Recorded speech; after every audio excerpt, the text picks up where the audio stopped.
Hello guys, ഞാനിവിടെ ആദ്യമായിട്ട് try ചെയ്ത് നോക്കാൻ പോണതാണ് ഈ ഒരു പൊട്ടറ്റോ വെച്ചിട്ടുള്ള വെജ് സാൻഡ്വിച്ച്. അതിനായിട്ട് ഒരു ക്യൂബ് ബട്ടർ പാനിലിട്ട് കൊടുത്തിട്ട് സവോള സ്ലൈസ് ചെയ്തതും ഗ്രീൻ ചില്ലി കറി ലീഫ് ഇട്ട് കൊടുക്കുക. എന്നിട്ട് ഉപ്പും മഞ്ഞൾപ്പൊടിയും മുളക് പൊടിയും പിന്നെ ഞാൻ കുറച്ച് ഗാർലിക് പൗഡറും ആഡ് ചെയ്യുന്നുണ്ട്, കാരണം ഗാർലിക്കിൻ്റെ ഫ്ലേവർ നമുക്കിവിടെ ഇഷ്ടമാണ്. പിന്നെ ആവശ്യത്തിനുള്ള ജീരകത്തിൻ്റെ പൊടി, കായം ഇട്ട് കൊടുത്ത് നന്നായി മിക്സ് ചെയ്യുക.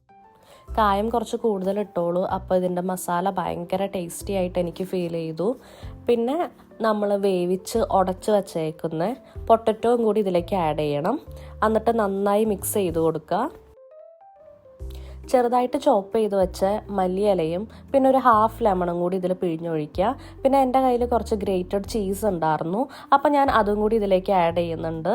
എന്നിട്ട് എല്ലാം കൂടി ആ ചെറു ചൂടിൽ നന്നായി മിക്സ് ചെയ്ത് കൊടുക്കുക. ഇനി ഞാൻ കുറച്ച് ബ്രെഡ് ടോസ്റ്റ് ചെയ്തെടുക്കുന്നുണ്ട്. ഞാൻ ബ്രിയോഷ് ബ്രെഡും എടുക്കുന്നുണ്ട്, പിന്നെ ഹോൾ മീലിൻ്റെ ഒരു ബ്രെഡും എൻ്റെ കയ്യിലുണ്ട്, അതും ഞാൻ എടുക്കുന്നുണ്ട്. രണ്ടും നന്നായി ടോസ്റ്റ് ചെയ്തെടുക്കുക. എന്നിട്ട് ഈ ഒരു മിക്സ് ബ്രെഡിൻ്റെ ഉള്ളിൽ ഫില്ല് ചെയ്ത് കൊടുക്കുക. ഈ പൊട്ടറ്റോ ബ്രെഡ് സാൻഡ്വിച്ച് നമ്മൾ ഡിന്നറായിട്ടാണ് എടുത്തത്. ചേട്ടൻ കഴിച്ചു, ഭയങ്കര ഇഷ്ടമായി, എനിക്കും ഭയങ്കരമായിട്ട് ഇഷ്ടമായി. നമ്മൾ ആദ്യമായിട്ട് ട്രൈ ചെയ്ത ഇത്രയും ടേസ്റ്റിൽ വരുമെന്ന് ഒരിക്കലും എക്സ്പെക്റ്റ് ചെയ്തില്ലായിരുന്നു. സോ ഇന്നത്തെ ഒരു വീഡിയോ എല്ലാവർക്കും ഇഷ്ടമായെങ്കിൽ please to like, share and subscribe. Thank U.